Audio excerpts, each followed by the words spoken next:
지금 우리는 이제 열왕기 상하를 통해서 이 다윗 왕부터 해서 오늘 생각할 왕이 요아스죠. 쭉 지금 생각해 보고 있어요. 이스라엘 역사 지금 하나님의 구원 역사를 지금 공부하는 거예요. 열왕기 상하를 기록한 성령의 감동에서 기록됐겠죠. 기록한 이분의 역사관을 보면 그 왕이나 그 시대가 얼마나 잘 살았느냐, 얼마나 똑똑했느냐, 어떤 업적을 이루었느냐, 그런 것도 물론 중요하지만 거기는 관심이 없어요.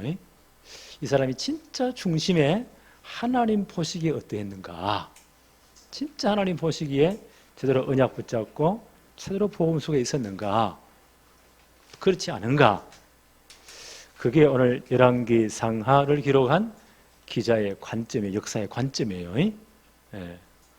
그분의 평가예요. 오늘 유다 왕, 이 아달랴까지 포함하면 8대 왕이고 아달랴를 빼면 7대 왕이에요. 요아스는 지난번에 생각했죠. 7살 때 왕이 되었어요. 그의 아버지 이 아하시야가 왕이 된 1년 만에 왜 또 북쪽을 갑니까? 여호가 일어나서 아합의 모든 가문들 그 족속을 다 처리할 때 거기 가다 맞아 죽잖아요. 이러니까 이제 그 어머니 되는 아달랴라는 사람, 아합과 이세벨의 딸이에요. 이 한번에 어떻게 해요? 손자가 한 사람 왕을 세워야 되는데 손자들을 싹 다 죽입니다. 이거는 지난번에 말씀드렸죠. 이거는 정치적인 문제가 아니고 신학적인 문제이다. 하나님의 구원 사역, 창세기 3년 15절에 여자의 우선의 계보를 끊으려는 거예요. 무서운 사단의 전략이에요. 싹 다 죽이는 겁니다. 사단이 이렇게 악하거든요. 그때 이 요아스의 고모 되는 분이 어떻게 했다고요? 1살 된 요아스를 유모와 함께 숨겨가지고 성전에서 6년 동안 숨겨 키운 거예요. 7년째 이제 대제사장 여호야다가 전 군인들을 모아놓고 왕자를 보이면서 왕으로 옹립하잖아요. 그럼 아달랴는 또 숙청되잖아요. 역사가 이렇게 진행되는 거예요. 그래서 이제 요아스가 왕이 되었다. 7살에 왕이 된 거예요. 그러니까 그 고모부 되는 대제사장 여호야다가 그의 모든 멘토가 되는 겁니다. 배후에서. 그래서 이 여호야다, 이 대제사장의 말을 잘 듣고 이 영적 멘토의 말을 잘 들을 때는 이분이 하나님 보시기에 정말 제대로 정직히 행했어요. 그 다음이 문제예요. 이 여호야다가 죽은 다음, 이분이 꽤 오래 장수하신 분이에요. 죽은 다음 요아스가 변질되어 버립니다. 참 이 역사의 교훈이에요. 이 한마리 죽을 목숨이 성전에서 살아남았잖아요. 하나님 은혜잖아요. 아마 자기 스토리를 잘 알고 있을 거예요. 그 선대 스토리를 너무너무 잘 알고 있을 거예요. 그런데 이런 영적 거장이 죽은 다음 보세요. 이분의 이상하게 편들되어 버립니다. 그 처음 사랑을 다 버려버리고 하나님의 성전을 버려버리고 그 잘못된 자기 영적 상태가 드러나면서 그 뿌리 내린 대로 인생을 비참하게 끝납니다. 이 역사의 교훈이에요. 이 우리 모습을 보는 거예요. 성경이 왜 이걸 기록했을까요? 깨달으라고. 우리의 교훈을 위해서. 우리 모습 보라고. 그래서 나는 이거 보면서 결정적인 시기에 복음을 선택 안 했구나. 오늘 쭉 생각하면서 나올 거예요. 첫째 한번 봅시다. 제사장 여호야다의 교훈을 받을 동안 요아스의 고모부 되는 분이죠. 제 대제사장 여호야다는 이 교훈을 받을 동안은 참 잘했어요. 오늘 12장 1절 2절 한번 볼까요? 여호의 제7년에 여호가 이제 북쪽에 쿠데타로 왕이 되잖아요. 아합의 모든 가문을 아합의 속한 데를 싹 다 밀어버립니다. 이 양반이 있는 제7년에 요아스가, 이때 요아스의 나이 7살이에요. 왕이 되어 예루살렘에서 몇 년간요? 40년간을 통치했다. 그의 어머니의 이름은 시비아라, 베르세바 사람이었더라. 성경에 종종 어머니의 이름을 밝히는 경우가 꽤 많아요. 최고의 어머니를 고른다면 모세의 어머니 요게벳이겠죠? 그건 우리 잘 알고 있어요. 배속부터 언약 교육을 너무너무 잘한 분. 그렇게 우리 기억되고 있잖아요. 네. 또 한 번 본다면 한나, 사무엘 어머니 한나. 진짜 하나님 기도하고 그 배경이 돼가지고요. 네. 제대로 언약을 전달한 분. 시대를 구한 어머니. 네.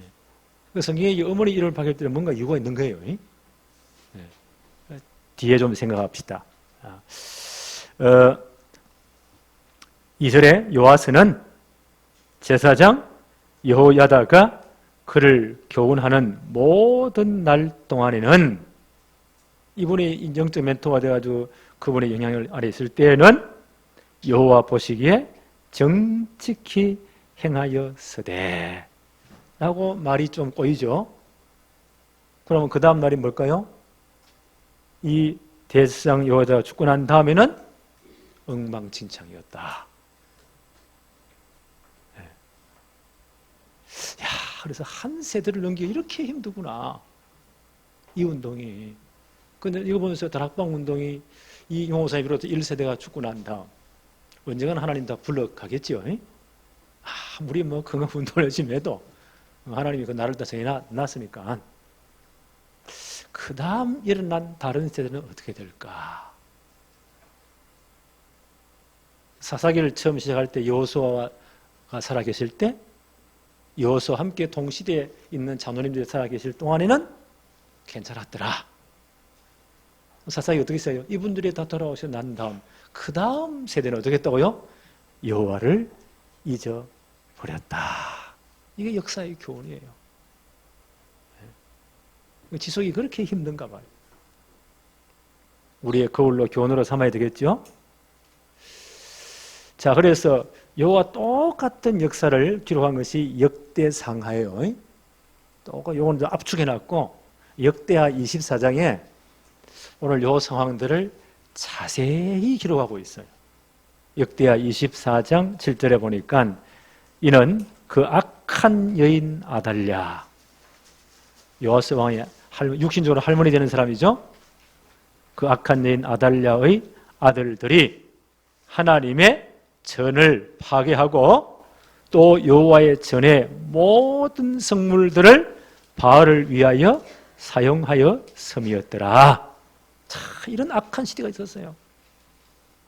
이 아달랴가 이 가문에 시집 와가지고 남편 박살내고 아들까지 다 박살내고 그 아들을 죽을 때 어떻게 해요? 손자들을 싹 다 죽이고 자기가 왕 되겠다고. 이렇게 양반이 7년 동안 통치하잖아요. 유다 상황이 어떻게 됐겠어요? 성경은 역사는 이렇게 기록해요. 그 악한 여인 아달랴의 아들들이 하나님의 전을 다 파괴하고 또 여호와의 전의 모든 성물들을 바알을 위해서 사용했더라. 이렇게 시대가 엉망진창된 거예요. 이런 상황에서 이제 요아스가 왕이 되었어요. 6절부터 한번 봅시다. 열왕기하 12장 6절 요아스 왕 제23년에 그럼 이 양반 나이가 몇 살이요? 30살이 됐단 말이에요. 철이 다 들었겠죠. 23년에 이르도록 제사장들이 성전에 파손한 데를 수리하지 아니하였는지라. 그 아달랴 때 보세요. 성전 다 박살 내놨잖아요. 전부 다 바알 우상성에도 그 기물을 다 빼앗아가 버리고 이런 사람들이 그대로 있단 말이에요. 7절에 요아스 왕이 대제사장 여호야다와 제사장들을 불러 이르되 너희가 어찌하여 성전에 파손한 데를 수리하지 아니하였느냐? 이제부터는 너희가 아는 사람에게서 은을 받지 말고 그들이 성전에 파손한 데를 위하여 드리게 하라. 성전 예배할 때 헌금 드리잖아요. 그걸 제사장들이 다 먹어버리고 성전 수리하는데 전혀 관심이 없어. 이제부터 싹 다 바꾸어. 여호와가 지시를 합니다. 8절 한번 볼까요? 제사장들이 다시는 백성에게 은을 받지도 아니하고 쓸데없는 헌금보다 자기들 챙기지 아니하고 성전 파손한 데를 그것을 수리하지도 아니하고 자기들이 이제 맡아 공사하기로 안 하겠다. 이 아버지 한다는 거 다 뒤로 빼돌리고는 안 한 겁니다. 우리가 선택했다. 그렇게 약조를 한 거예요. 동의를 받았다. 9절 한번 볼까요? 제사장 여호야다가 한 궤를 가져다가, 큰 궤를, 상자지요. 상자를 가져다가 그것의 뚜껑에 구멍을 뚫어서 여호와의 전 문어기 오른쪽 곧 제단 옆에 두매 여호와의 성전에 가져오는 모든 은을 다 문 지키는 제사장들이 그 궤에 넣더라. 헌금함을 만드는 거예요. 연복궤라고 하죠. 이때 만들어진 거예요. 그 연복궤를 만들어서 거기에다 성전 수리를 위해서 헌금하게 해라. 예수님 당시도 성전 옆에 연복궤 있었죠. 예수 당시까지 있었어요. 연복궤 있었다고 했잖아요. 연복궤가 처음 등장한 거요. 예수님 당시까지 이 연복궤는 있었습니다. 그래서 이제 그 헌금을 모아가지고 이제 뭐요? 제사장들이 관리하지 말고 성전을 수리하는 전문가들에 맡겨가지고 성전을 수리하게 해라. 계속 볼까요? 10절에 보니까 이에 그 궤 가운데 은이 많은 것을 보면 왕의 서기와 대제사장이 올라와서 여호와의 성전에 있는 대로 그 은을 계산하여 봉하고 11절 그 달아본 은을 일하는 자, 건축하는 전문가들이겠죠? 일하는 자 곧 여호와의 성전 맡은 자의 손에 넘기면 그들이 또 여호와의 성전을 수리하는 목수와 건축하는 자들에게 주고 이래서 이제 성전 수리를 다 시작했다는 거예요. 이때까지는 여호와스가 정말 좋았죠. 정말 전문가들에 맡겨가지고 그 훼손된 모든 성전을 수리하게 했다. 백성이 건강하면서 하나도 쉬지 않도록 그렇게 잘 관리를 했다. 15절 한번 볼까요? 또 그 은을 맡아 일꾼에게 주는 사람들과 회개하지 아니하였으니 이는 그들이 어떻게 했다고요? 성실히 일을 하였습니다. 그 제사장들 죄 뿌리고 그 전문가들이 일을 하는데 이분이 얼마나 정직하고 성실한지 회개할 필요가 없을 정도로 성실히 정직하게 했다는 거예요. 여기까지는 이 영적으로 얼마나 참 좋았습니까? 얼마나 깨끗했습니까?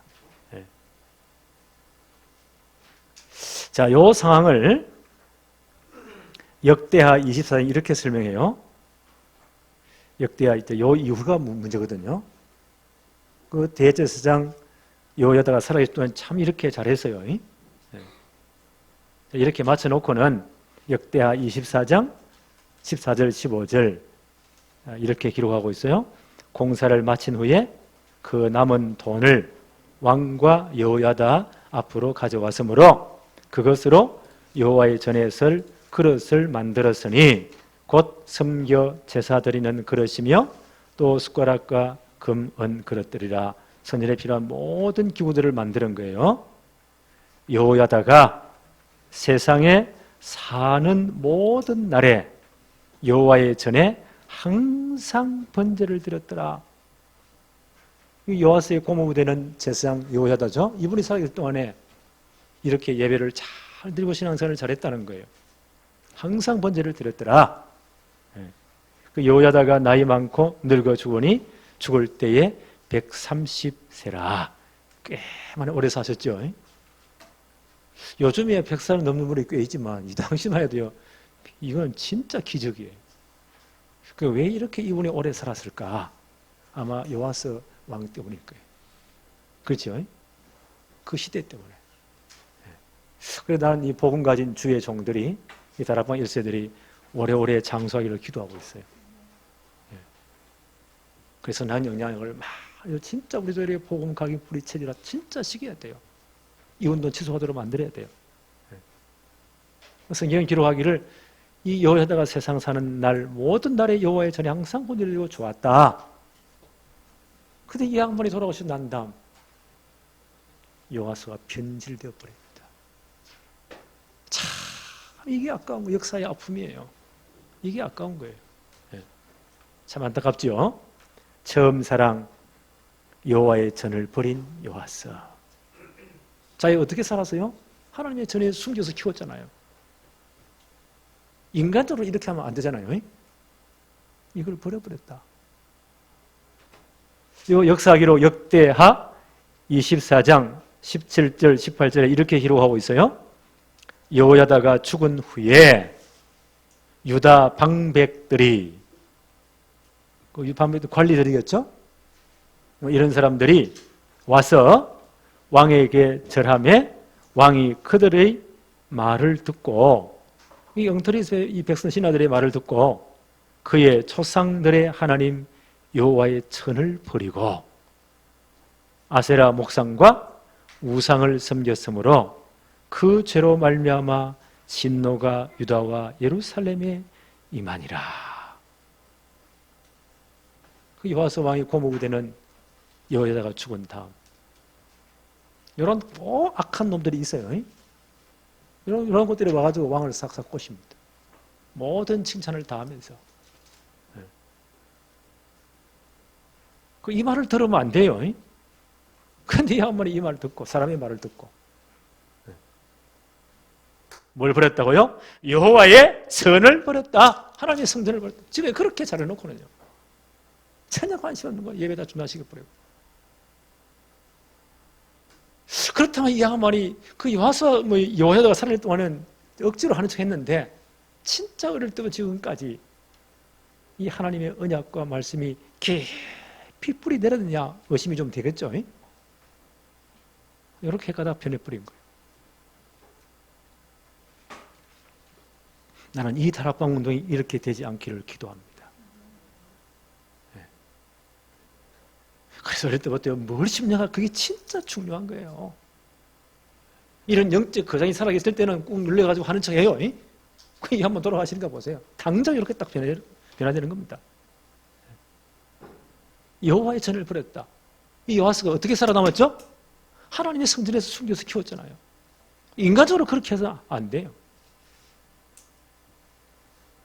이걸 요한계시록 2장 4절에 에베소 교회를 책망하는 사실 말씀이에요. 그러니까 그렇게 에베소가 어떤 교회입니까? 바울이 3년 반 동안 이 삼천전 여행 때 소아시아 전체 캠프할 때 눈물로 목회한 교회입니다. 그렇잖아요.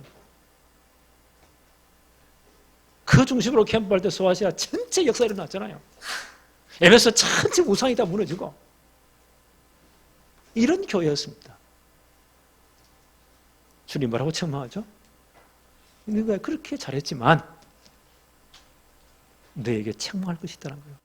처음 사랑을 버렸다는 거예요. 처음 그 복음의 열정, 그 주님에 대한 사랑, 이걸 버렸다는 거예요. 인간이 어쩔 수 없습니다. 이게 우리의 모습이에요. 다락방 처음 이 복음 듣고 합숙가 또 와서 얼마나 방방 뜁니까? 목사님 제가 지금까지 헛살았고요. 그리스도와 주를 위해서 목을 내놓고 내 속으로 그 모가지가 몇 개냐 그러면 많이 두고 봐야 돼요. 많이 두고 봐야 돼요.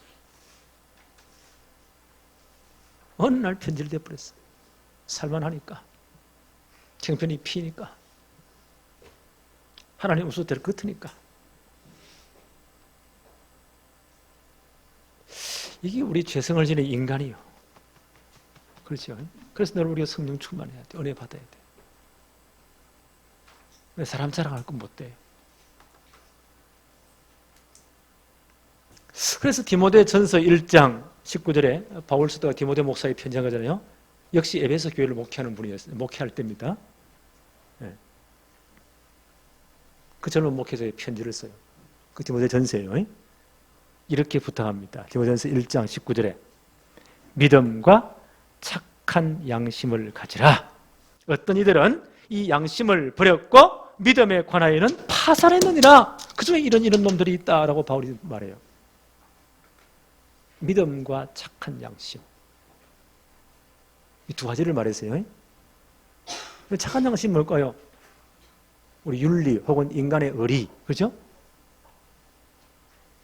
양심을 버렸다는 거예요. 여호와스가 양심적으로 이렇게 하면 안 돼요. 자기가 어떻게 살았는데, 어떻게 자기 7살까지 보호받았습니까? 하나님의 성전에서, 그렇죠? 그 모든 걸 다 버려버린 거예요, 전 사람은. 그 양심을 버린 거예요. 바울은 이렇게 설명해요. 그 양심을 버리면 믿음에 관해서 파손돼 버린다. 순수해요. 저 사람이 믿음 다 버렸다고. 처음 그 착한 양심이 화인 맞은 겁니다.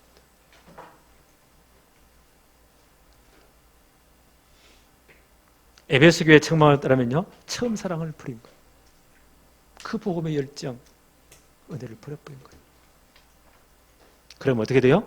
믿음에 파손된다. 그 모델이 요하스예요. 참 안타깝지만 역사적인 사실이에요. 그렇다면 저 밑바닥부터 한번 볼까요? 이 양반이 진짜 어릴 때부터 제대로 다윗 언약, 하나님 이 언약 분명히 지키시거든요. 반드시 다윗 후손을 통해서 창세기 3장 15절 그리스도 족보를 이어가게 하십니다. 왜 성전을 주었죠? 그리스도 저렇게 다루라고.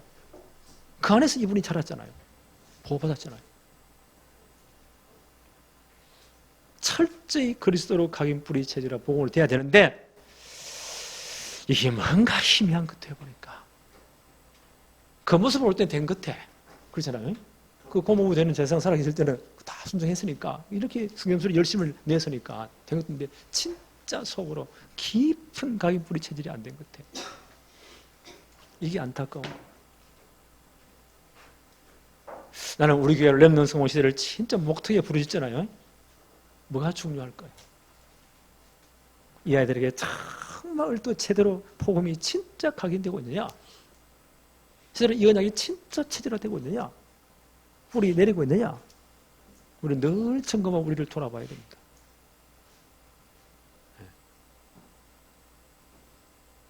요하스만큼 이렇게 진짜 복음으로 큰 사람이 누가 있을까요? 그러잖아요. 근데 이렇게 되어버렸잖아요. 역대하 24장 19절에 이렇게 기록합니다. 그러나 여호와께서 그들에게 선지자를 보내사, 여호와서 이렇게 되어지니까 하나님 선지자를 보내시는 거예요. 보내사 다시 여호와께로 돌아오게 하려 하심에 선지자들이 그들에게 경고해서나 여호와서가 듣지 아니했다. 그 양심이 화인 맞으니까 믿음에 떠나버리니까 하나님 말씀도 안 드리는 거예요. 역대하 24장 20절에 이에 하나님의 영이 제사장 여호야다, 요아스 왕의 고모부대에 되는 분이죠. 그분의 아들 스가랴를 감동시키심에 그가 백성 앞에 높이 서서 그들에게 이르되 하나님이 이같이 말씀하시기를 너희가 어찌하여 여호와의 명령을 거역하여 스스로 형통하지 못하게 하였느냐 하셨나니 너희가 여호와를 버렸으므로 여호와께서도 너희를 버리셨느니라. 이렇게 책망하시는 거예요. 그럼 이때 이 말을 드려야 되잖아요. 스가랴가 누굽니까? 그 고모부의 아들이잖아요. 그렇죠? 이분과는 사촌간 되는 분이죠. 오직 답에 하나님 이렇게 경고하십니다. 그 말도 안 들어요. 양심이 화에 맺었으니까. 믿음에 떠나버렸습니까? 역대하 24장 21절입니다. 무리가 함께 꾀하고, 백성도 마찬가지예요. 왕이 이러니까. 영적 상태는 똑같은 거예요. 무리가 함께 꾀하고 왕의 명령을 따라서 여호와서 명령을 내리는 거예요. 그를 스가랴지요. 그를 여호와의 전들 안에서 돌로 쳐 죽여버렸더라. 참 이렇게 돼버립니다. 사람이 이렇게 변해버리는 거예요.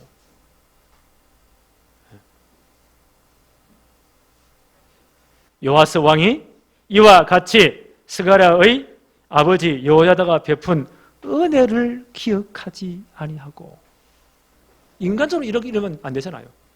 이게 양심을 버린 거예요. 선한 양, 착한 양심을 버린 양심이 화인 맞은 거예요. 스가랴의 아버지 여호야다가 베푼 은혜를 기억하지 아니하고 그의 아들을 죽였다.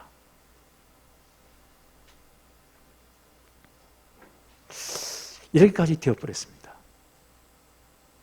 참 안타깝지요. 네.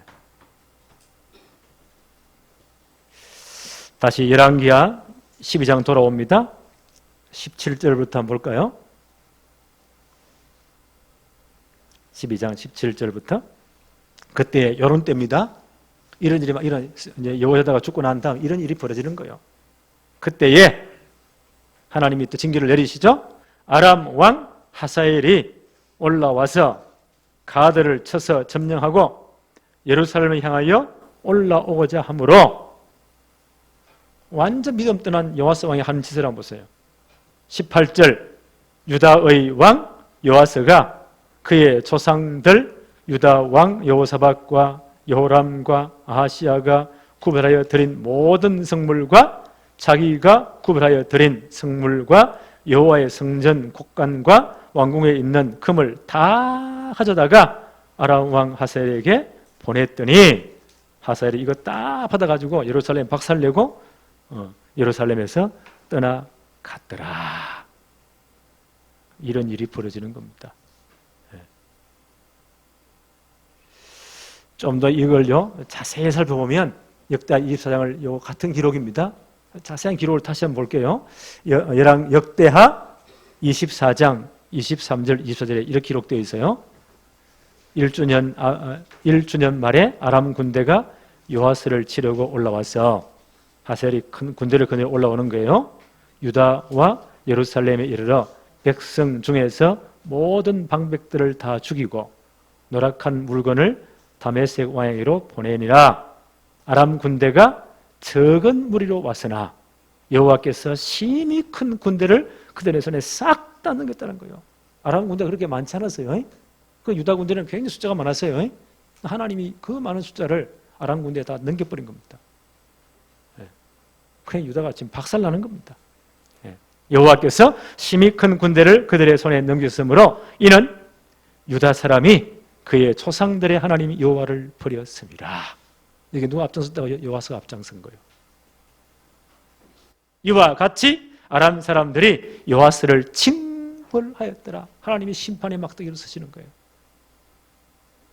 25절, 역대하 24장 25절이에요. 여호와가 크게 부상한, 이 싸움에서 보세요.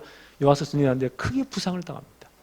크게 부상하여 적군이 그를 버리고 간 후에 그의 신하들이 제사장 여호야다의 아들들의 피로 말미암아 반역하여 그를 그의 침상에서 쳐 죽여버렸다. 인생이 이렇게 끝나는 거예요. 열왕기하 12장 20절 한번 볼까요? 요아스의 신복들이 일어나 반역하여 실라로 내려가는 길가 밀로궁에서 그를 죽였고 부상당한 왕을 쳐 죽여버립니다. 조상의 묘수에도, 왕이 되는 묘수에도 못 묻혀요. 21절 한번 볼까요?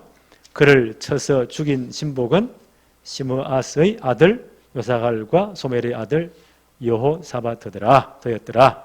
그는 다윗성에 그들의 조상 함께 장사되었는데 그의 아들 아마스가 그를 대신해 왕이 되었다. 이렇게 기록되어 역대하를 보니까요, 진짜 왕들이 다윗의 후손이란 왕궁에 왕들이 들어간 묘실은 못 들어가요. 그 언저리에 그게 묻혀버려요. 비참하죠. 이렇게 생을 마감해버립니다. 보세요. 처음 시작은 너무 좋았는데 정말 복음으로 가기 부딪히지도 안 되면 언젠가는 뭐 계기가 딱 되면 이게 딱 새벽가닥 하는 거예요. 그럼 그대로 인생 끝내는 거, 망하는 거예요. 아까 말씀드렸죠. 12장 1절에 보니까 그 어머니 이름을 왜 성경은 밝혔을까요? 왜 밝혔을까요? 그의 어머니 이름은 시비아라 브엘세바 사람이었더라 라고 밝힌 이유가 6년 동안 키울 때에 어머니도 옆에 있었겠죠. 유모도 있었고 절호의 찬스 아닙니까? 나는 이거 못했다고 봐요. 네. 참 안타까운 건가요? 이제 성경을 우리가 보는 눈을 가져야겠습니다. 성경에는 큰 두 줄기가 있어요. 세 번째 보세요. 큰 두 줄기가 있어요. 성경의 한 줄기는 죄의 줄기입니다. 창세기 3장 사건.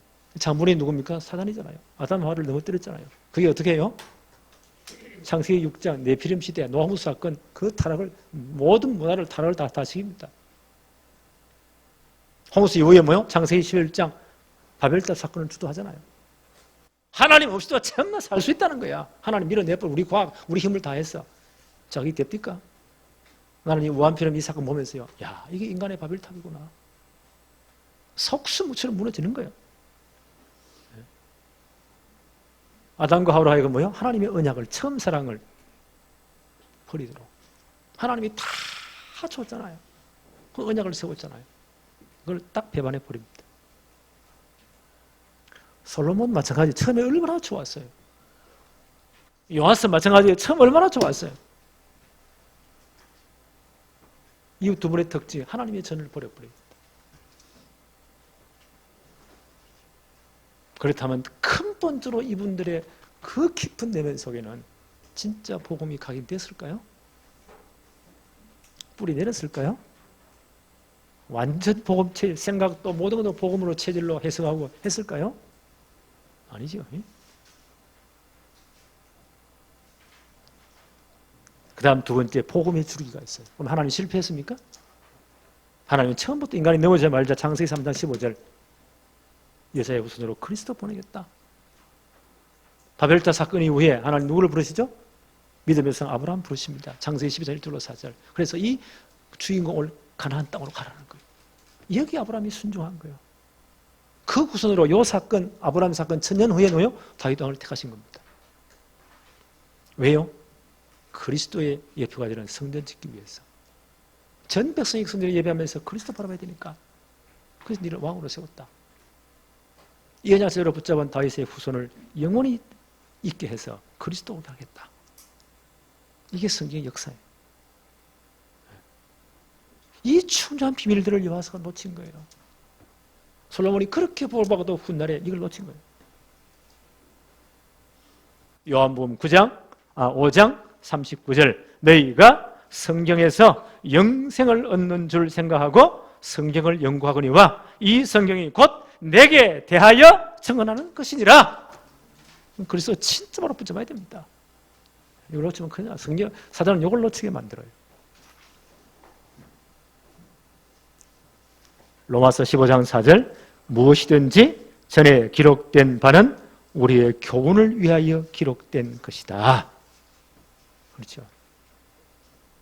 우리의 거울로 기록된 것이다. 우리 모습 봐야 돼. 그래서 철저히 우리부터요, 진짜 말씀을 속에서 복음으로 각인 뿌리 체질화 돼야 돼요. 안 그러면 이 귀한 전도 운동도 우리 1세대가 다 하고 난 다음 지속돼야 된다는 보장이 없습니다. 이거 안 한다면.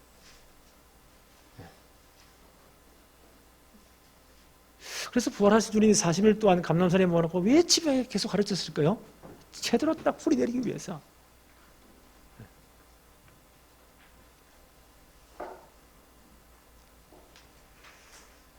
오늘 이 사건이 우리의 교훈되어지기를 바랍니다. 그렇죠? 그래서 저는 어머니 뱃속부터 가장 어린 시기에 제대로 복음으로 가긴 뿌리 체질화 시키자.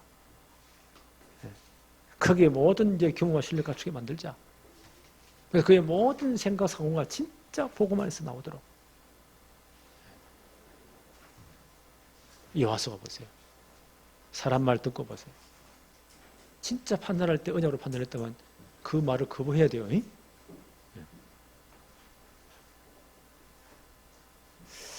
오늘 이 말씀이 우리의 전생의 중요한 교훈이 되어지기를 바랍니다. 우리 후대들에게 오고 오는 세대에 진짜 복음으로 가긴 뿌리 체질하시기는 이런 축복들이 누려지기를 바랍니다. 하나님 아버지 감사합니다. 오늘도 귀한 복된 날 주의 날을 주시며 예배할 수 있도록 축복하심도 너무 감사합니다. 오늘 역사의 교훈을 보면서 성경의 두 가지 큰 줄기를 보게 해 주옵시고 죄의 줄기를 보게 하여 주옵시며 복음의 줄기를 보게 하여 주옵시고 정말 우리가 복음의 줄기 이 흐름 속에 있게 해 주옵시고 우리 후대들을 어릴 때부터 정확한 복음으로 각인 뿌리 체질하시며 우리의 모든 삶과 행동과 판단도 완전 복음에 설 수 있도록 축복해 주옵소서. 예수님의 이름으로 기도합니다. 아멘.